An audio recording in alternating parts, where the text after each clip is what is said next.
You mentioned Loco, which obviously is a comedy film festival, which has been at the BFI, which is great, run by Denise and Jonathan, and I believe that they were helpful with your next sort of short. So basically, Rest Stop, which is kind of set in one location. It's got like a kind of a magical realist kind of quality to it. That was something that you developed for. Was it a lab that Loco were running, and then Sky kind of consulted on it? Was that right?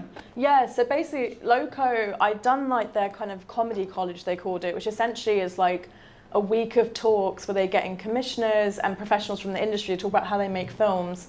And then they said, oh, we're going to run this lab, so you should apply for it. And it was amazing. And essentially there was no funding for your film, but you would get script, as essentially like executive notes. So working with a commissioner at Sky, who obviously normally is noting on, you know, television shows that they make, would be noting on your short. So as a writer, I was like, well, that's amazing, because I've never worked, obviously, with a commissioner or anyone like that. So yeah, so that's how that kind of works. So I wrote that with someone called Monica Heisey, who again was another comedian that I'd met at Edinburgh, who was an amazing writer. And I guess it was always me trying to work out, okay, what do I want to learn how to do next?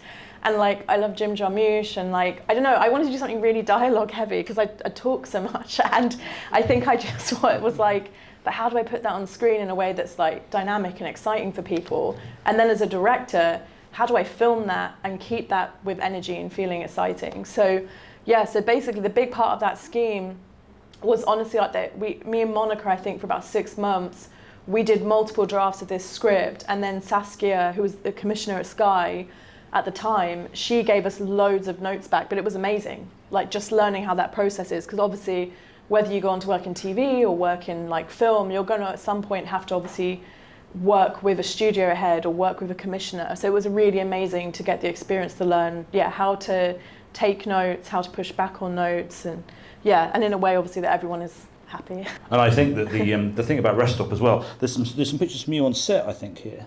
So this is you.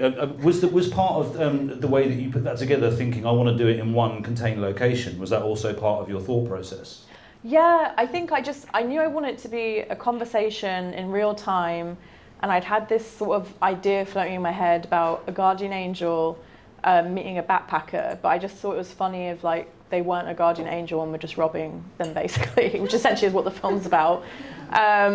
Because I don't know, I just think, because I love it in films where they do the guardian angel kind of trope, and I just thought, like A Matter of Life and Death, like I love that film. And I just remember thinking, I bet if I meet my guardian angel, it's just gonna be someone robbing me or something. So like, yes, that's kind of where that came from. And then Monica was Canadian and living in London, because obviously I couldn't go to like another country to film it, I didn't have enough money. And so she had so much stuff just from being obviously not from England and being here, and like her experiences. So we kind of brought both of those together to make this film, because like Kari, who plays the backpacker, like she's a Canadian actress and comedian.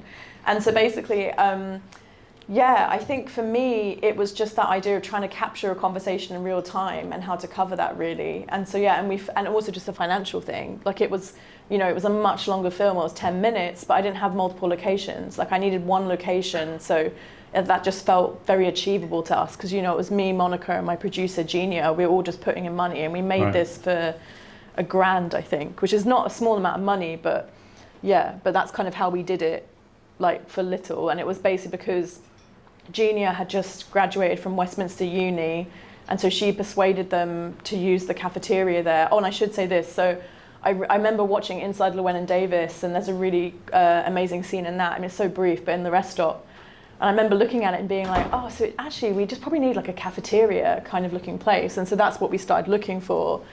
And then I remember in that film as well, like the car lights behind them were like these tiny little lights, but other than that, it was just black. So I was like, well, actually, I can film it during the day. I don't need to film this at night. And I'll just basically, so we got kind of blackout curtain against these big windows. Right. And then in my bedroom, I filmed fairy lights past a camera like this, which my friend comped onto the curtain. So it looks like cars, because they're so tiny, you can't tell. And I remember just, yeah, like looking at that and being like, oh, that's how I can kind of fake this and make this work. And obviously, so it'd be very practical, but I was going to say, but obviously if you're filming in the daytime, it's a much easier ask again, because Ben Wilborn, the comedian, was in it. And I'd met him again through people that I'd now met from my comedy network.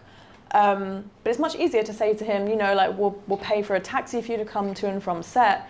But, you know, it's one thing saying that for a daytime shoot, but a nighttime shoot is like a big ask, particularly when it's like pages of dialogue as well. Yeah. For free, I should say, sorry, as well, for free. Like, he did it, you know, we just paid for his travel, and he was very gracious in helping us.